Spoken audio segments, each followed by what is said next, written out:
In our previous video, we talked about the importance of environmental surveillance for monitoring pathogens. We also introduced you to the field aspects of the bag-mediated filtration system, or the BMFS, a novel method for environmental surveillance of pathogens. Using the BMFS, the sample passed through a ViroCap filter.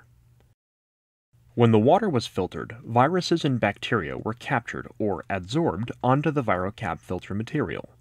To recover viruses and bacteria from the ViroCap filter and evaluate the sample, the filter is eluted using a high pH, high protein beef extract solution, and the microbial organisms are collected in the eluate. The sample is then secondary concentrated by skimmed milk flocculation. After skimmed milk is added to the sample, viruses and bacteria form flocks while shaking.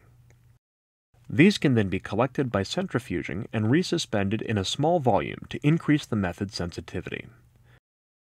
This video introduces the BMFS elution and secondary concentration laboratory protocols. However, first we have a few reminders.